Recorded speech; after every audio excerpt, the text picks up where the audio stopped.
Thank you for listening to Depictions Media Radio.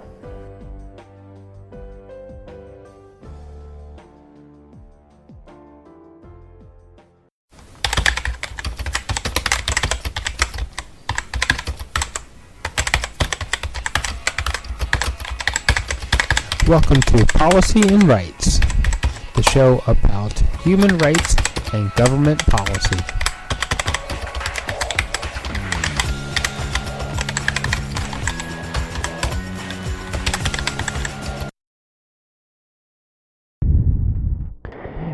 Women are an important part of our population, and their health, their opinion, and many parts of the world would seem to be suppressed.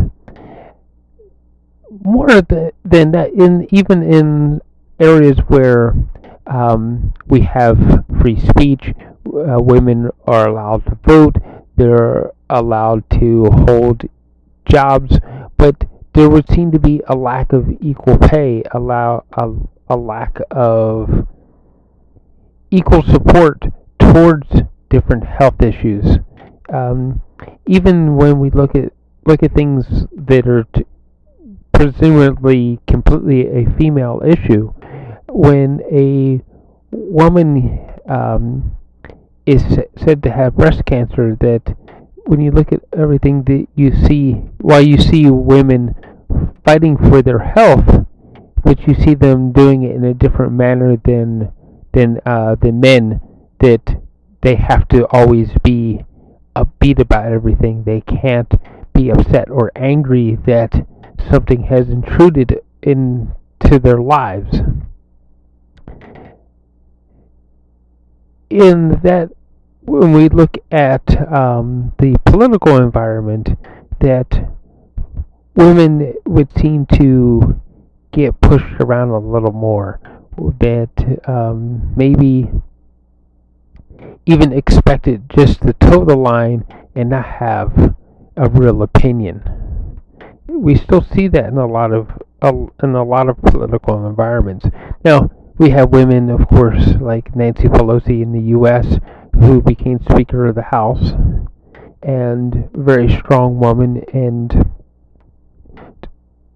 took control of the impeachment process with Donald Trump.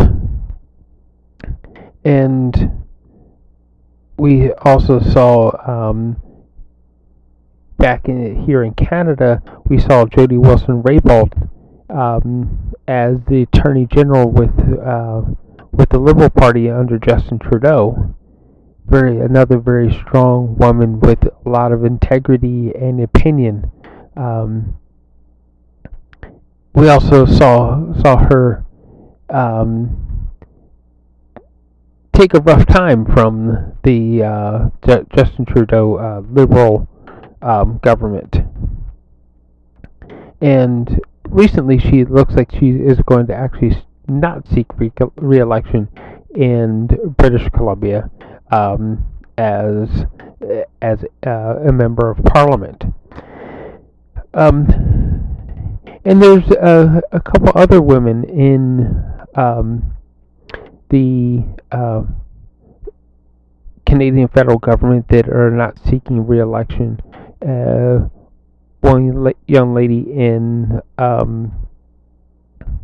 One woman in Nunavut, she ran with the NDP party, and she is not going to be seeking re-election. And Catherine McKenna, the Minister of Environment,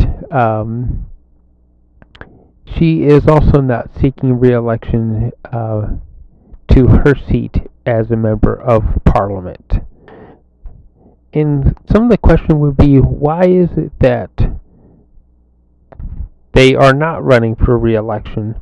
Why is it that these three strong women have decided not to run for re-election?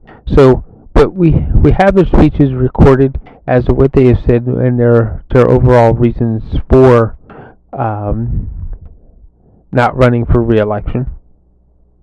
And we have also in the mix here, we have Dr. Avni Amin, and she is with the World Health Organization as an advocate for women's health around the world, and women's seeking for the lack of, or the ending of, discrimination against women globally. In many parts of the world, women are not allowed to be educated because their position in life is to be more domestic. And as girls, they are taken out of school at a certain age and grouped together so they can go bring the water back to the village, or gather firewood for the village so that the firewood can be distributed for cooking purposes, that they are not worthy of an education. Where Dr. Amin is from, in India, that in a lot of cases the patriarch of the family will not allow women to be educated at all, and for a woman to have an education in India at times can be frowned upon. So let's listen to what is going on in our world with women, what is going on in our world with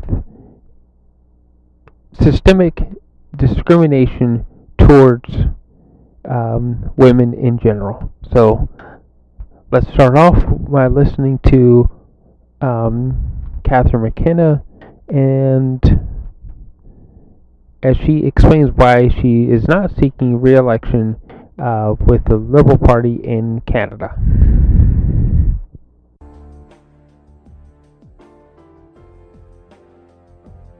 Thank you for listening to Depictions Media Radio.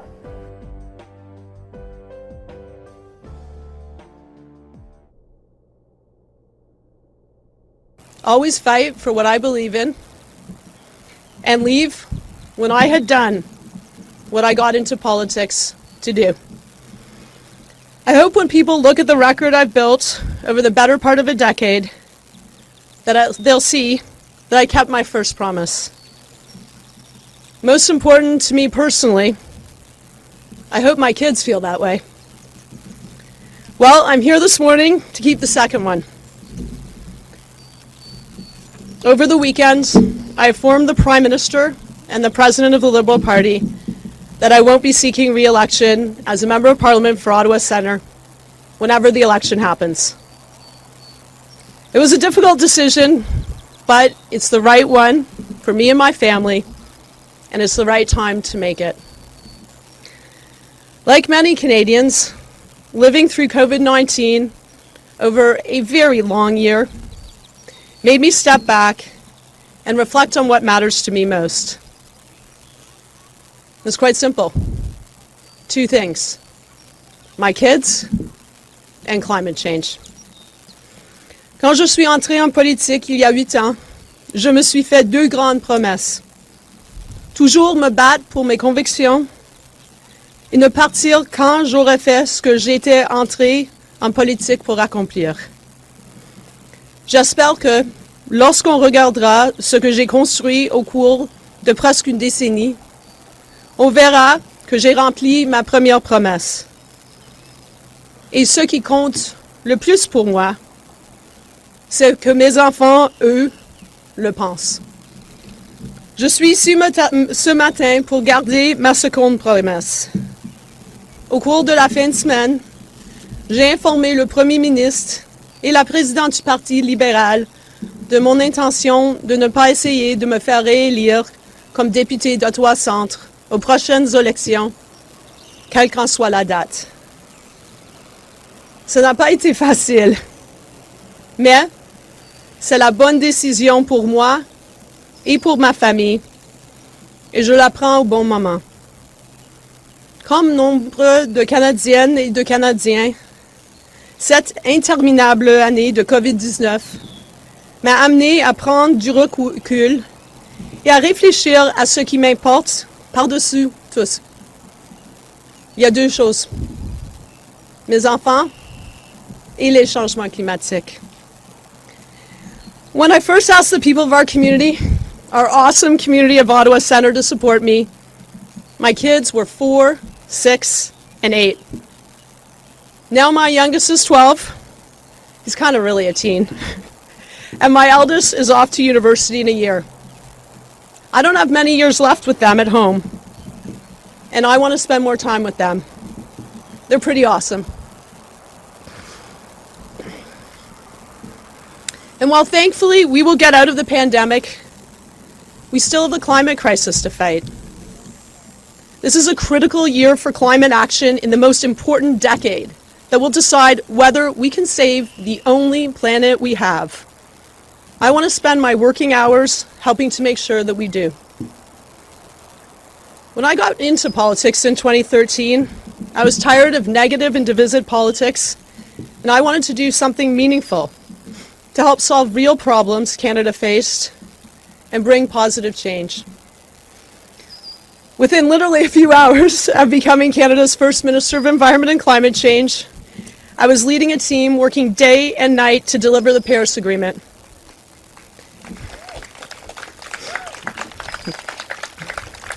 We then fought long and hard to protect it from Donald Trump. And we fought longer and harder to live up to our commitments right here in Canada. We delivered Canada's first meaningful climate plan and Canada's first price on pollution across the country. It is the law of the land now, backed up by the Supreme Court. 2/3 of the country voted for a candidate that supported it last election, and even former opponents have begun to accept it. For the many people who are understandably cynical about politics, I hope you take that as hard evidence of what's possible. Things can change. Sometimes the biggest of things. And of course there's always more to do, because that is what progressive politics is all about. When I gave the Prime Minister my news, I thanked him for the honor and privilege of being part of the team. I plan to continue in my role for as long as needed, and I also told him I would be happy to support Canada's international leadership on climate to ensure a successful outcome at COP26 in Glasgow. I got into politics because I wanted to help people.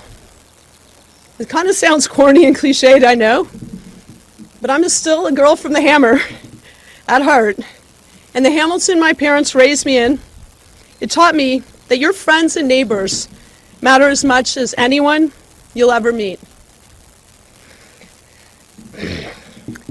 John and Pat McKenna made sure I took that lesson with me wherever I went in life. My father, an immigrant from Ireland, et ma mère, née à Val-d'Or, Quebec, they also reminded me time and time again how fortunate I am to live in Canada. I love you both very much, and I want to thank you for being such awesome human beings. I hope that my community here knows that I've done everything I could to fight for them. I will be forever grateful that you took a chance on me many years ago. Being the first woman elected to represent Ottawa Centre has been the honor of my life. I love our community, and I love the people in it. Okay, now let's make sure Ottawa does become the greenest capital in the world.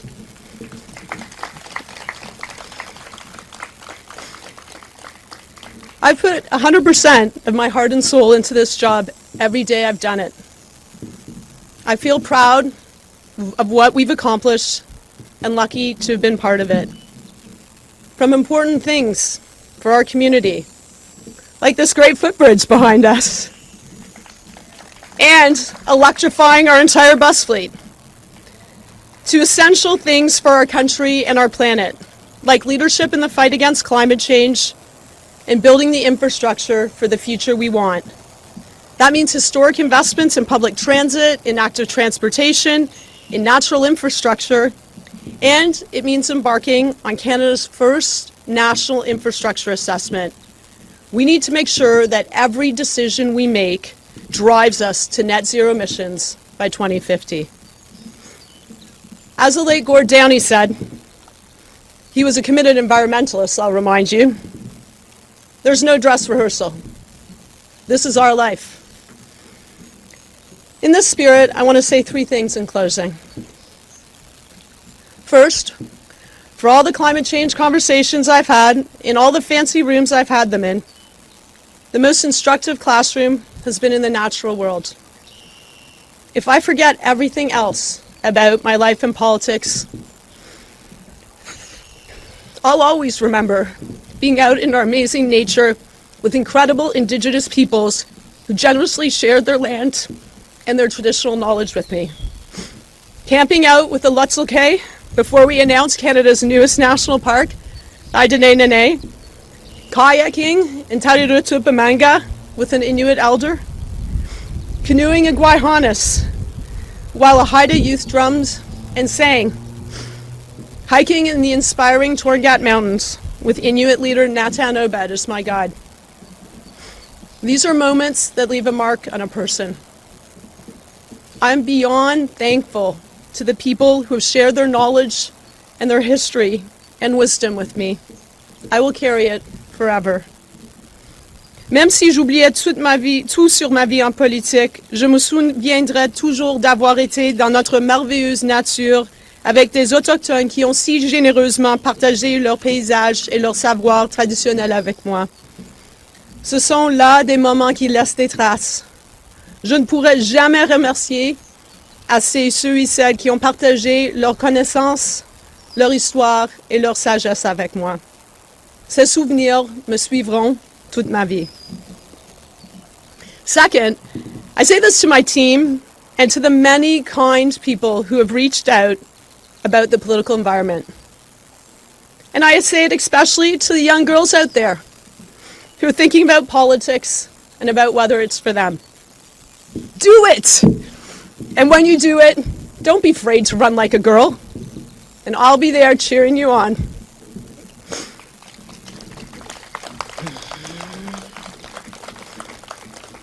Every positive lesson you have learned in life will serve you well in politics.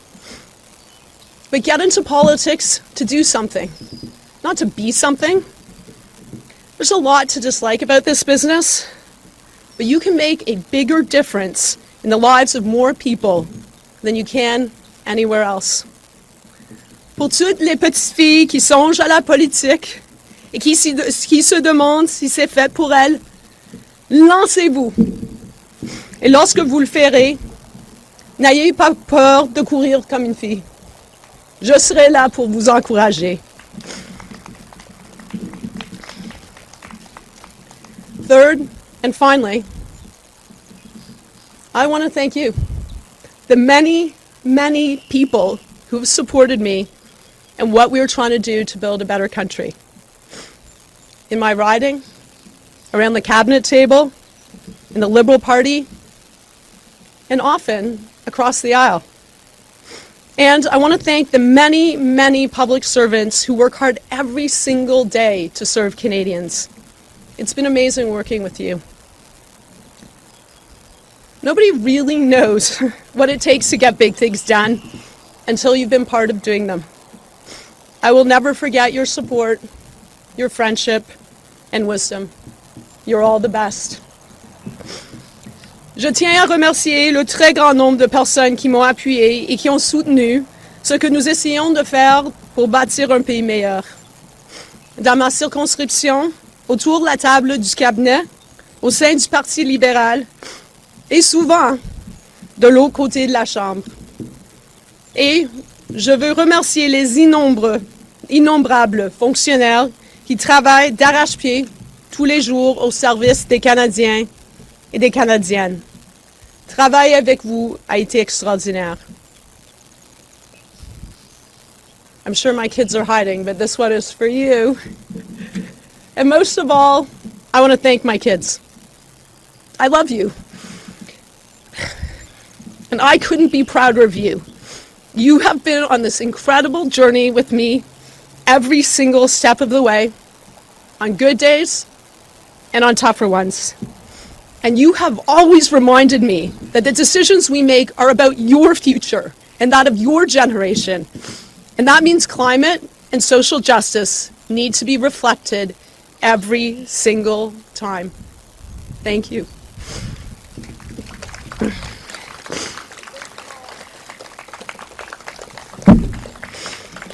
As for me, I'm looking forward to the summer.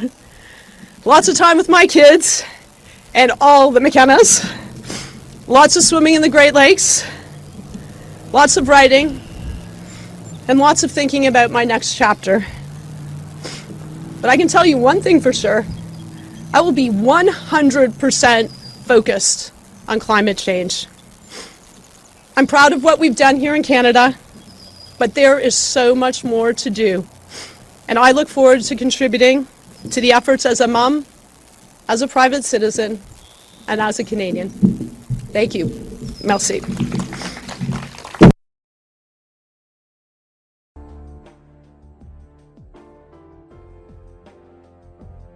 Thank you for listening to Depictions Media Radio.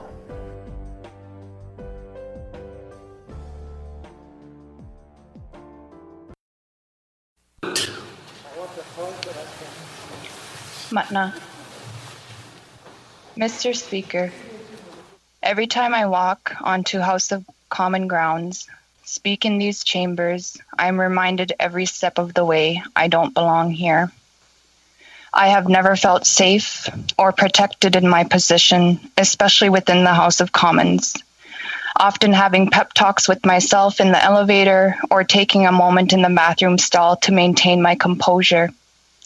When I walk through these doors, not only am I reminded of the clear colonial house on fire I am willingly walking into, I am already in survival mode.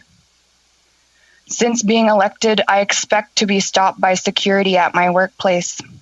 I've had security jog after me down hallways, nearly put their hands on me, and racial profile me as a member of parliament. I know what to do in these situations. My life in Canada, and especially through this experience, has taught me many things. As a brown woman, do not move too quickly or suddenly. Do not raise your voice. Do not make a scene. Maintain eye contact. And don't hide your hands. Every Inuk has survival mode. We have to. No, not 2 generations ago, survival mode meant endurance of extreme temperatures and finding food throughout the winter. Now survival mode means being able to see that warmth in shelter and affordability in livelihood, but being denied it at the hands of the federal government. The federal institution needs to change its own policies and procedures to reflect reality instead of creating barriers for people like me. I shouldn't be afraid of going into work. No one should be afraid of going into work. It is possible to create change. It can be started here in the House of Commons and reflected in Canada. There is a refusal and unwillingness for change, not an inability to accomplish it. People like me don't belong here in the federal institution. I'm a human being who wants to use this institution to help people, but the reality is that this institution and the country has been created off the backs, trauma, and displacement of Indigenous people. Even if we're told we should run, we still face huge barriers. Young people have been told they are not experienced enough, not ready to lead. Women have been told to sit pretty and listen. Disabled individuals have been shown they aren't even worth the conversations, and Inuit kill themselves at the highest rate in the country. We are facing a suicide epidemic, and this institution refuses to care. During my time in this chamber, I have heard so many pretty words like reconciliation, diversity, and inclusion. I have been called courageous, brave, and strong by people outside of my party. But let me be honest, brutally honest, nice words with no action hurt when they are uttered by those with power over the federal institution and refuse to take action. There is nothing to take pride in the legacy this institution continues to not only maintain, but to build and fuel. People in power have choices, and they consistently choose priorities that uphold systems of oppression, leaving babies sick in moldy homes, parents missing their passed on children because these powerful individuals don't think change is worth the money. Recently, I asked a minister what he would do in my shoes. If his riding had the highest rates of suicide, with the most homes in need of repair, if women and girls were going missing in his community and children were being into the foster care system without regard for their well-being, how would he feel? I asked if the minister would change his answer if I told him to keep waiting.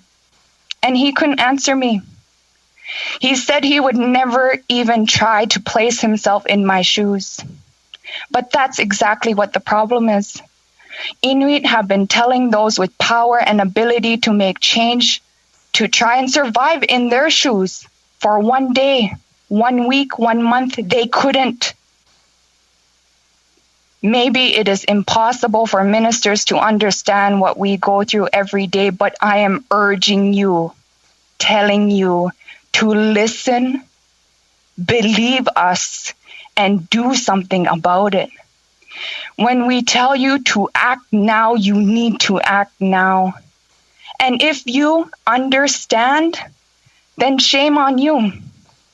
Because if you understand how much this hurts, you understand how deep it cuts. It would be easier for me to be told that I am wrong and that you disagree than to be told I am right and I'm courageous, but there is no room in your budget for basic human rights that so many others take for granted. You see, Mr. Speaker, I don't belong here, but my presence, I hope, is starting to crack the foundations of this very federal institution that started colonizing Inuit barely 70 years ago. I realize that this is difficult for some members to hear, but it's the reality and the truth. This place was built on the oppression of Indigenous peoples. People like my grandfather who were born and raised on the land but forcibly relocated into settlement that was financed and built by the federal institution. Our history is stained with blood. Children, youth, adults, and elders' blood. It's time to face the scale of justice. On one side, we have a mountain of suffering, and whenever the government gives us a grain of sand of support, they seem to think the trauma from our past has been rectified, that somehow they deserve a pat on the back. But it will take a mountain of support to even begin the healing process. As long as these halls echo with empty promises instead of real action, I will not belong here. Although I may not belong in this institution, I do belong in my party. The NDP has always been a party committed to uplifting voices of all different backgrounds, often ignored by the federal institution.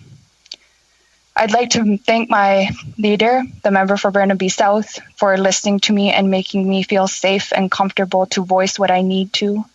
While members from other parties have come to me asking me to advocate for an issue their party's focused to retouch, I never felt muzzled by the NDP. I could never join another party, and I am a proud New Democrat. Thank you to my colleagues. Thank you to members from Westminster Burnaby, North Island Powell River, and especially Hamilton Center for always having my back. Without my NDB colleagues, I wouldn't have such a great platform that is true in the want to do more, to do better, and to do right. I'd also like to thank, of course, my number one supports, my mother and father, Pia and Jimmy, and my brother Lars for everything from day one. A huge, huge shout out to my staff. I could not have survived without you guys. All the things that come out of my office, everything I'm so proud of, I know I couldn't have done it with you. I'm so grateful for you.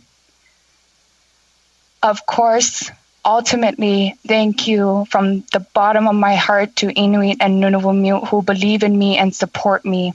The encouraging messages have meant more than people will ever know. I'd like to thank Bautatik for always standing up for Inuit women and girls like me and speaking truth to power even when it's inconvenient. I will always fight for human rights of Indigenous peoples in Nunavut and across the country. I believe that we are living through a shift in this country where Canadians are starting to wake up to the reality. I'm looking forward to a time where people like me could belong here, a time we can be here. I hope another young or Inuk or woman or all three will follow in my footsteps and continue pushing this institution to support Indigenous peoples in Canada. I have shown the nation and the world that impossible is possible, that hope can grow where it's purposely put out, and that if we work together and use our voices, we can influence real change. I will always believe politics can look, feel, and be different. It can, it has, it started. We will keep it going. We must all ensure it does. Matna, Mr. Speaker.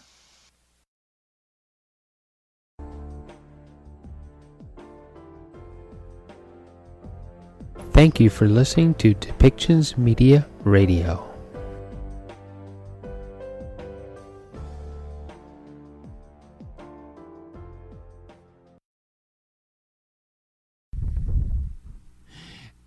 As we've known for a very long time that there are definite social differences and social problems and discriminations within the healthcare system and other systems in not only in the U.S. and Canadian governments, but there are also around the world where women and different social classes are definitely clearly discriminated against when it comes to healthcare.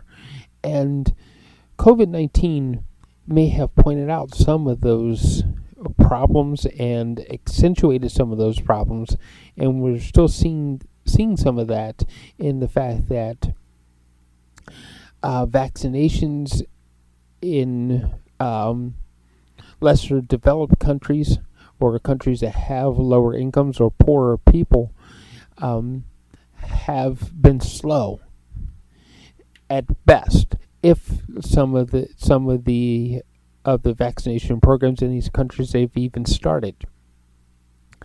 Whereas in the richer countries, we've seen that the vaccinations have managed to spread, but there are still deficits within the more developed countries when it comes to who actually gets to receive health care.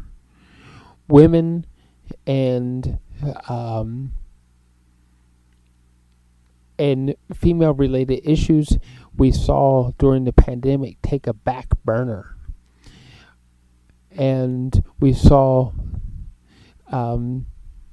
domestic violence instances rise against women, against people that have disabilities, and those who are vulnerable within our society. So I had a conversation with Dr. Avni Amen.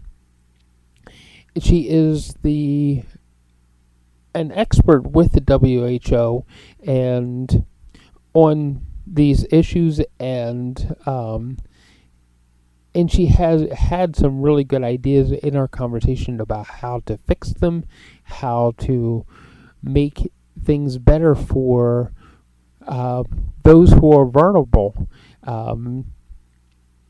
So why don't we listen to what Dr. Abney has to say about what is going on with discrimination within our global healthcare systems, and how we might be able to fix some of that and may be able to do a better job at helping everyone be healthy on a global level.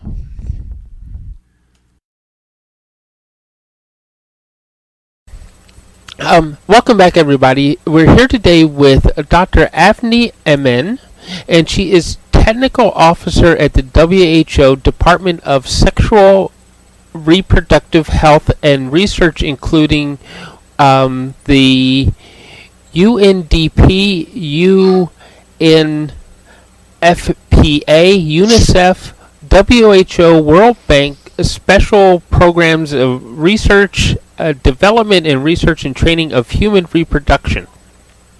And I'm glad to have you on the show today because our ultimate topic is women's health and how important that is, not only in underdeveloped countries but everywhere in the world right now, because so many countries have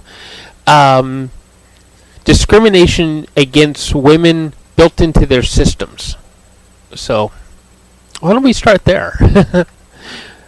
So what made you become a doctor, and where did you grow up? Well, first of all, a little bit of a clarification. I'm not a medical doctor. I have a PhD in international health from the Johns Hopkins University in Baltimore. So I'm a doctor of philosophy, but not of medicine. just so that it's clear for your listeners. It still takes a lot of study. I grew up in India. Yeah. I grew up in India. I grew up in the city of Mumbai. I left India when I was 18 to go study in the US.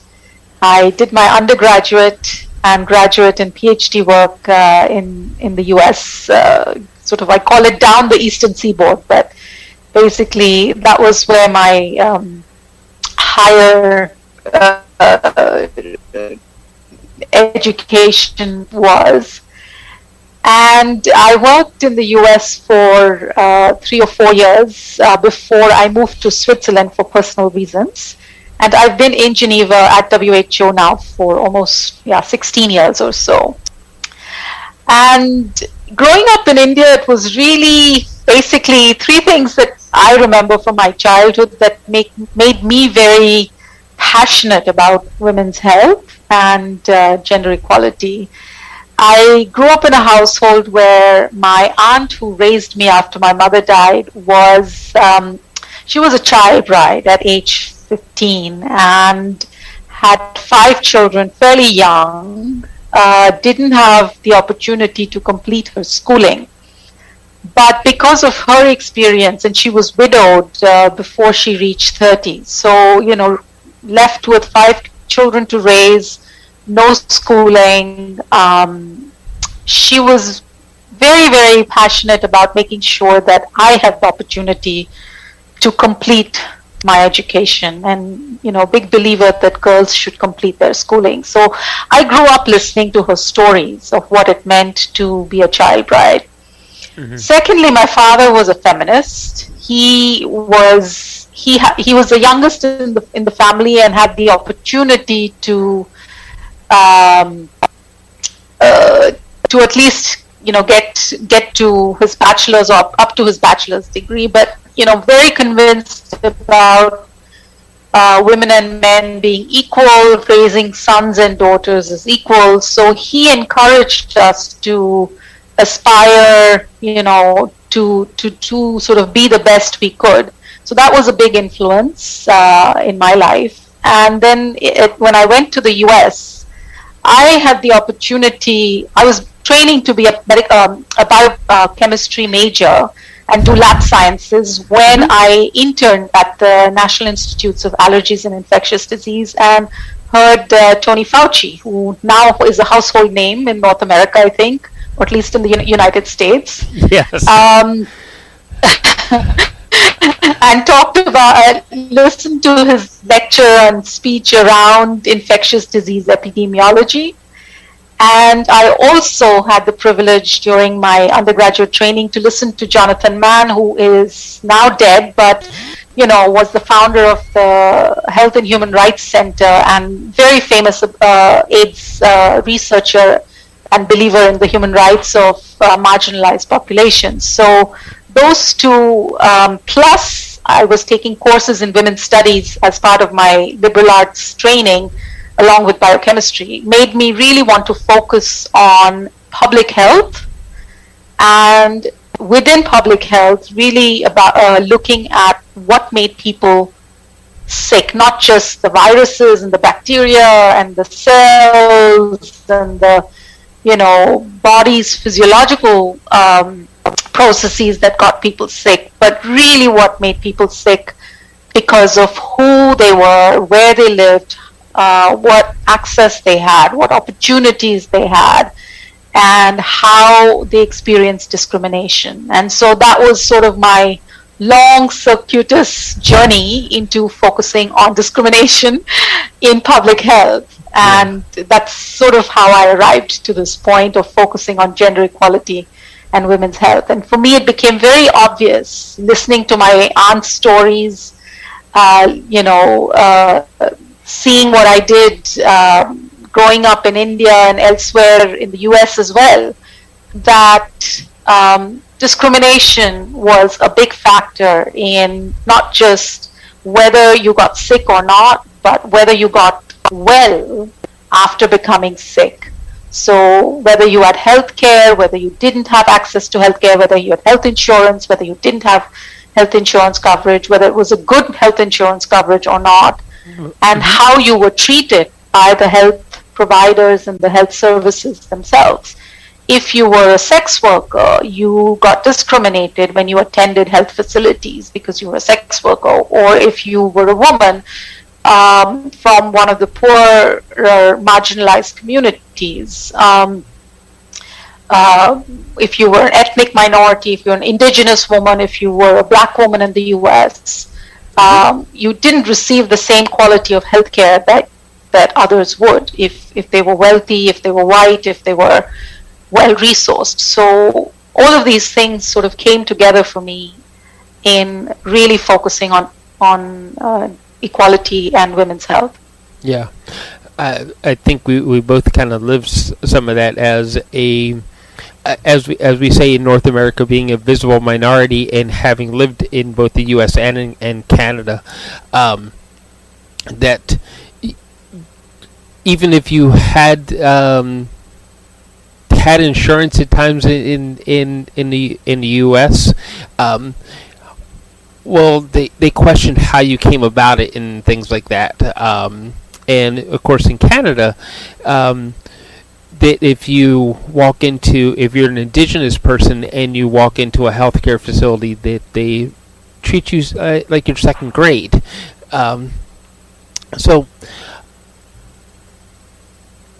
leads me into the next question of how important is it to actually because our world is changing so much, and we have at this point 7.5 billion people living in our world, and probably only about 1 billion people actually really get good health care. So how, with the pandemic happening and everything, how important has this become that we actually get health care to be equal across all the borders and boards between women and men? Sorry. I think the COVID pandemic has, I would say, we always knew that discrimination was a big factor in accessing good quality healthcare. But the COVID pandemic has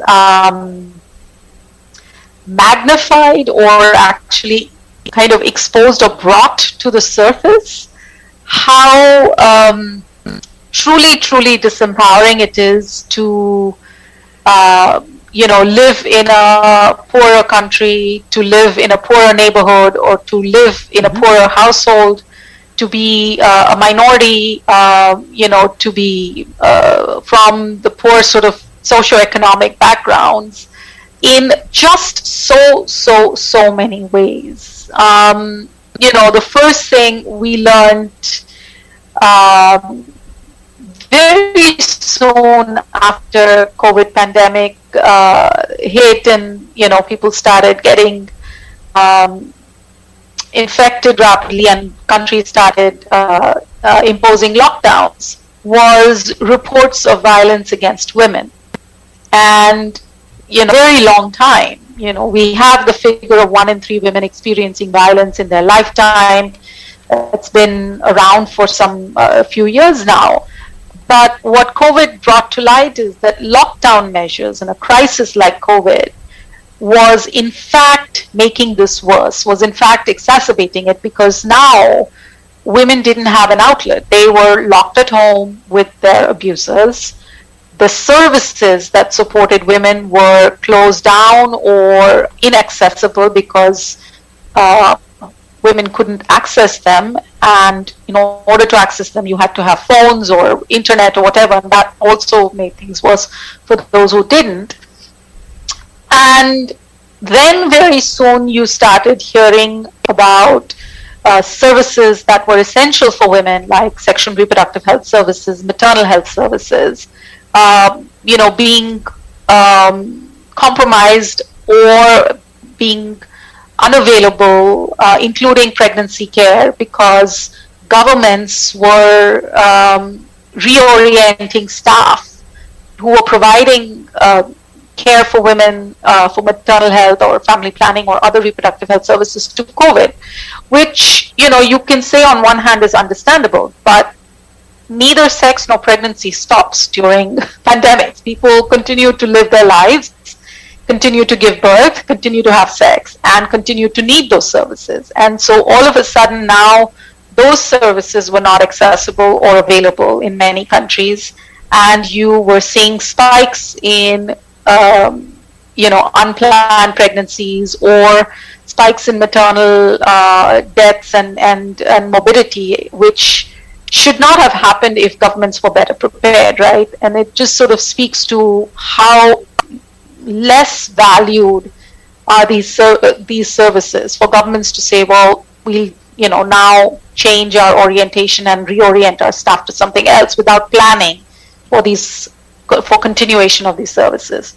The third thing the pandemic exposed, and again, nothing is what we haven't seen before, we've talked about this for many years, is the amount of unpaid care work that women do in the homes.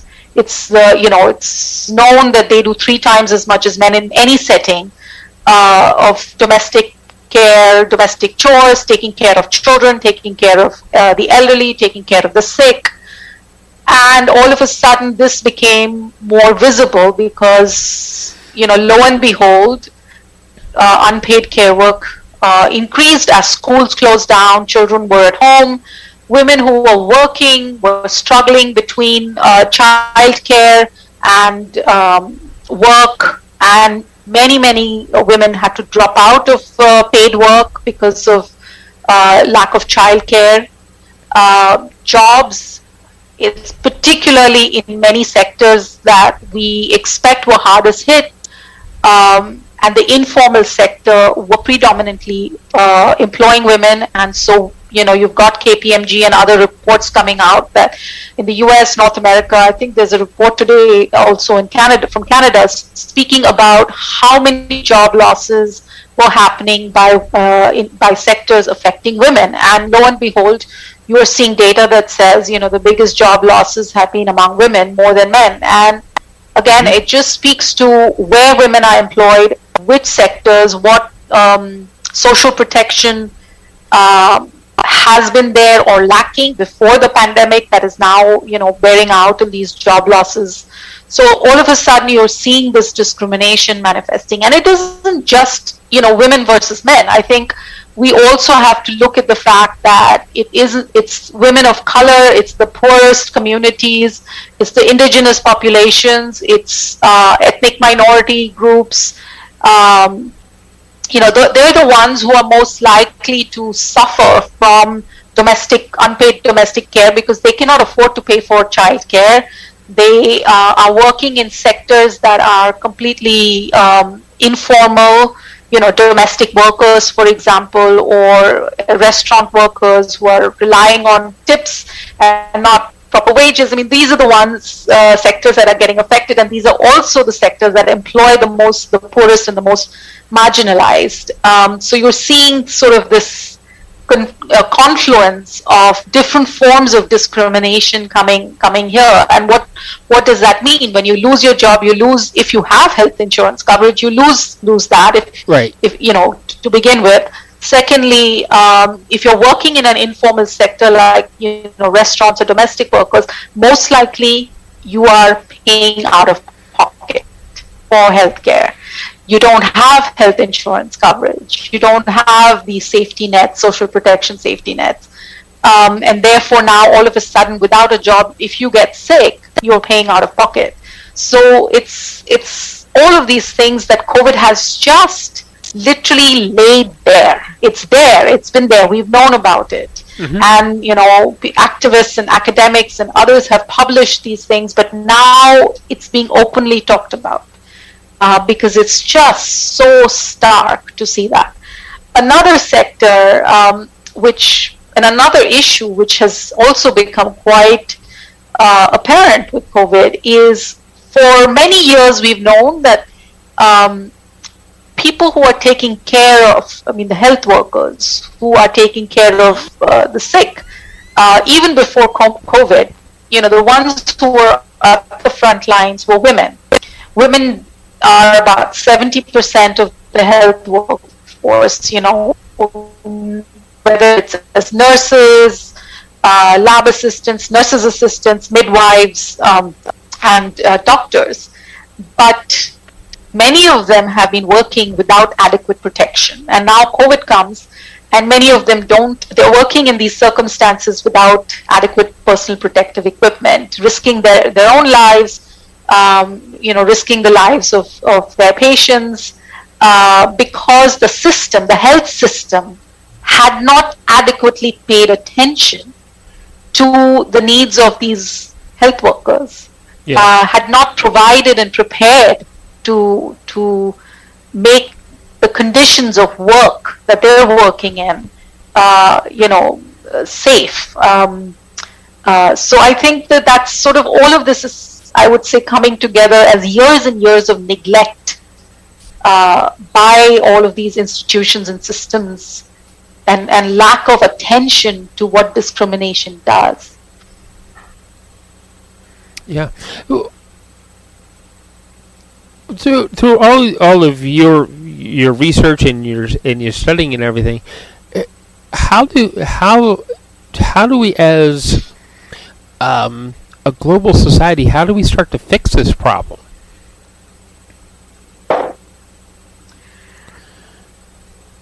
Well, first of all, I will just say that, unlike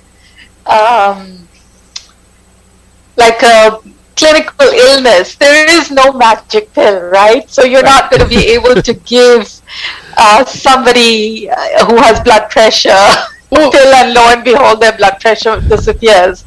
This one is going to require a lot of systemic changes. And, starting with, we just published a editorial in the British Medical Journal on gender equality and women's health, and what we need to envision or aspire to, let's say 25 years from now, and learn from the mistakes that were made way before COVID. But if we really want to build back better, the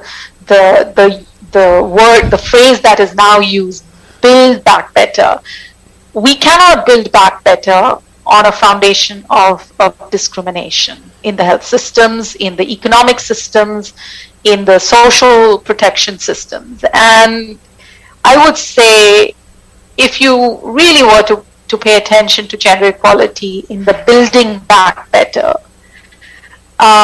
we have to have social protection systems, including policies for childcare, for sick and family care, family leave, for parental leave, for old age pensions that account and are taken care of by universal tax-based financing, rather than relying on, I mean, these are not, it's not like you can go and buy it in the market and say, okay, I want to buy this pair of jeans versus another. I mean, these are essential government responsibilities to make sure that that's what's provided for all the populations, but particularly the ones who will not have access to this through the private market, right?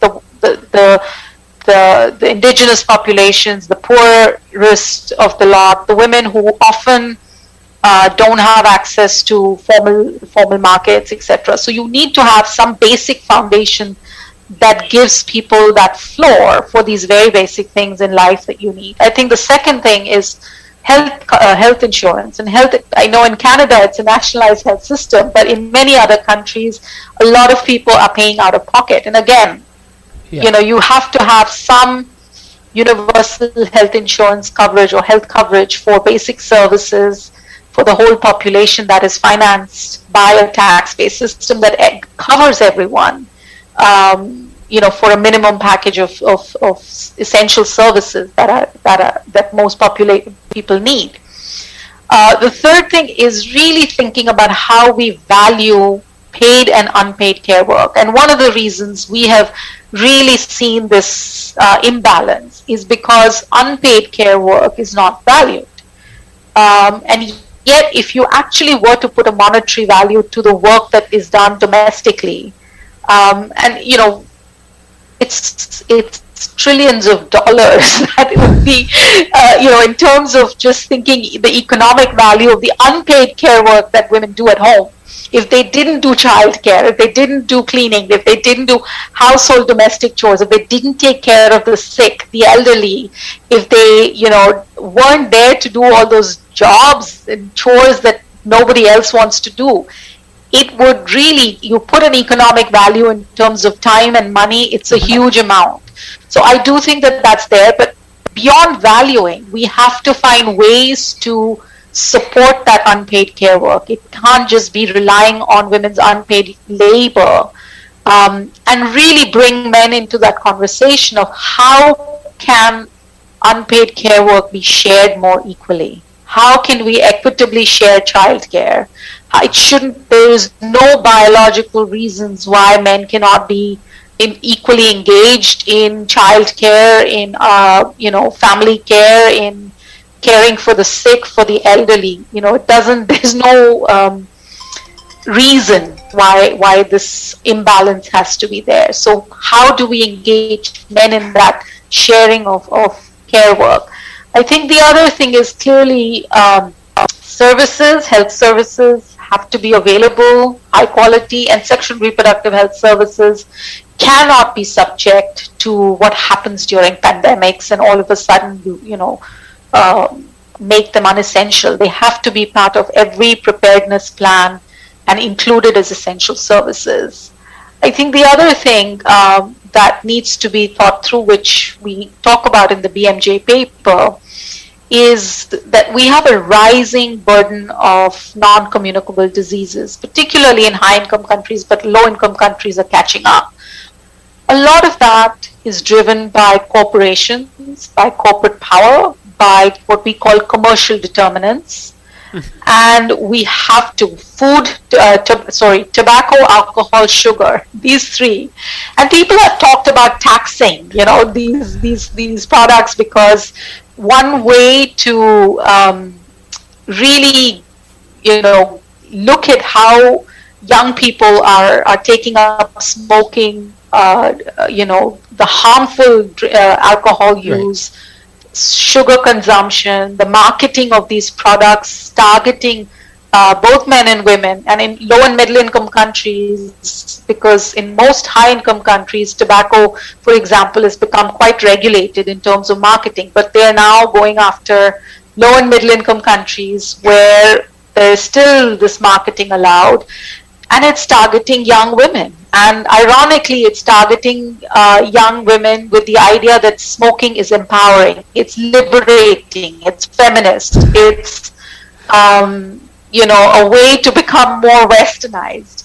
So we have to really think through how we address this commercial determinants of health, because in the next sort of 25 years, that's really already, I mean, this is one of the top causes of morbidity and deaths. So I think that's one agenda. And then I can't stop here without saying climate change. you're sitting in Canada with the we have to one of the worst right change. now heat waves that's happening. Yeah. But one of the things that people don't realize is how intimately climate change is linked, the impacts are linked to what women do and women's roles, right? We talk about climate change only in terms of the impact it has in terms of, the heat waves and more intense storms and more intense weather patterns, but the impact it has on women. So in many countries, women are still using not clean fuels for cooking, and indoor air pollution is one of the top causes or top contributors to chronic obstructive pulmonary diseases, which affects a lot of women because they spend most of the times indoors in many of the low and middle income countries. For a lot of women, as climate change hits, as water becomes scarce, they're the ones responsible for fetching water, walking to sources of water. As forests are decimated, firewood is one of the big sources for cooking, and women have to walk more, search more, look for more for firewood. So again, thinking through what the impact of climate change and green technologies and their access is going to be for women and girls, I think is an important piece. And then finally, violence. I mean, we have seen, with the Me Too movements, attention to violence against women, and particularly in the workplaces, but also, I think in Canada, you probably are aware, but you've got very high rates of violence in Indigenous populations, in Indigenous women. You've got femicides that are much, much higher in Indigenous women. In India, where I come from, some of the highest violence rates are in the lower castes, and it's not just violence at homes, but violence by state, violence by other people in the community targeted towards the lower caste women or lower class women. So, really paying attention to the fact that we need some fundamental change and targeting of social norms, particularly bringing in men into that conversation around what healthy masculinity looks like. We have a lot of very good examples that are coming up, working with boys and with girls in schools around healthy, respectful, consensual relationships, nonviolent ways of conflict management and conflict resolution. And we ought to be able to scale those up and make that part and parcel of our conversation, starting very early in schools, in fact, but throughout, in the media, in communities, in schools, at home. Parenting, the way we parent children, in role model them to think about nonviolence and healthy ways of resolving conflicts can lay a foundation for not just violence against women, but all forms of violence, whether it's in schools, bullying, youth violence, or other forms of violence. So I would say, for me, those are the things that need to happen. And there is no injection here. There is no pills that we can give. It's just long, hard, structural work that has to happen to build back better. Yeah.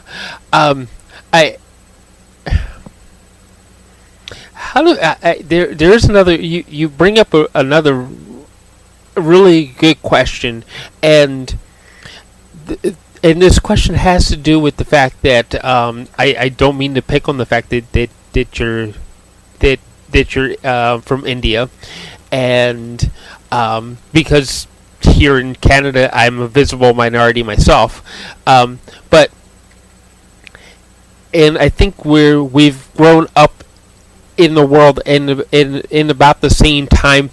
I think you were probably born in like maybe the 1970s or so, and so was I. And we've seen a lot of discrimination happen. And if you were to envision like the ideal world, and it could happen before we reach our century mark, what would it look like?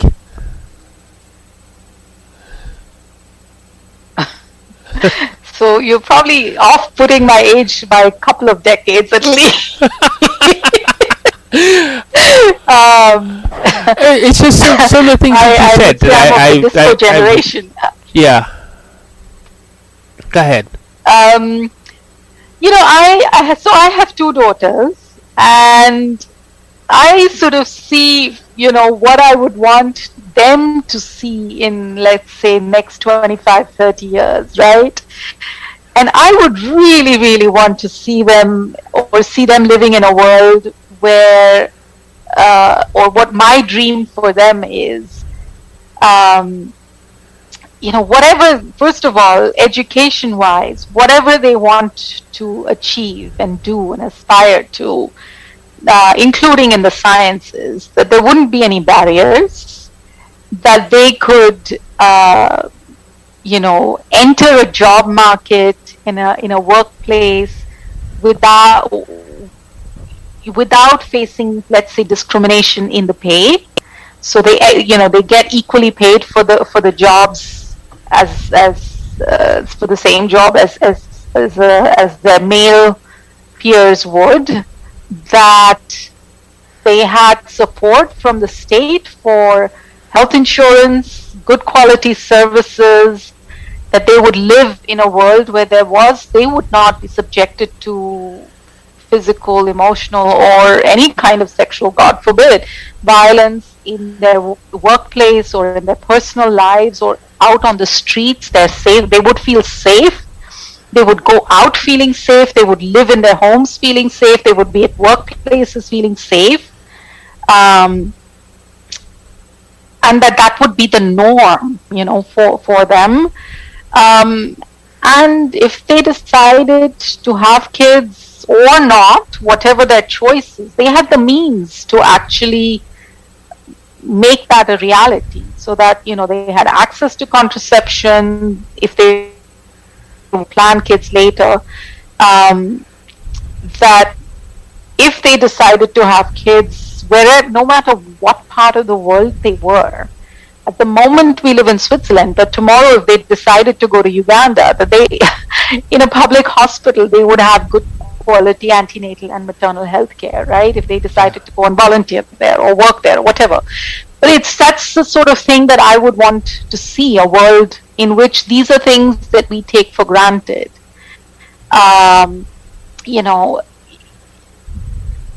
These are for me such basic things. I know people say, 25 years from now, we'll be in a world where, technology and everything will be, easy. But I think that's not the reality for a lot of people. And I really want to see the reality where they take these basic things for granted, access to good food, environment, safety, healthcare, good quality healthcare, access to education, and jobs where they feel fulfilled and don't face discrimination in terms of because of who they are.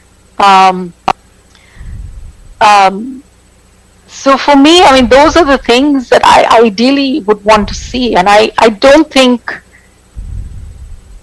that anybody else, any other parent like me who's raising kids, boys or girls, or however they identify themselves, would want to see anything different for their kids. I mean, these are such fundamental, basic rights that we are entitled to. And everything else is obviously,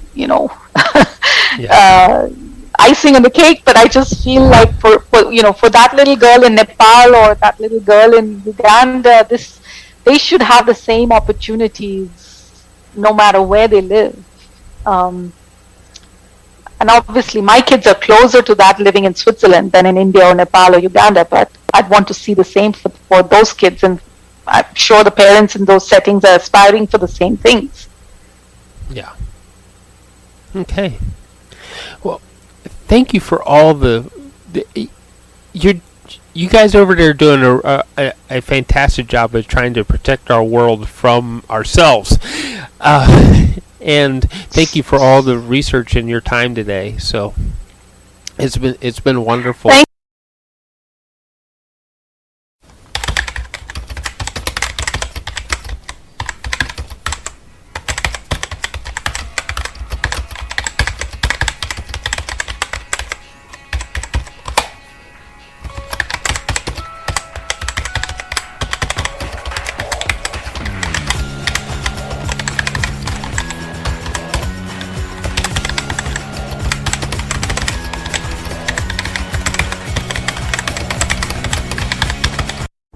This show has been produced by Depictions Media. Please contact us at depictions.media for more information.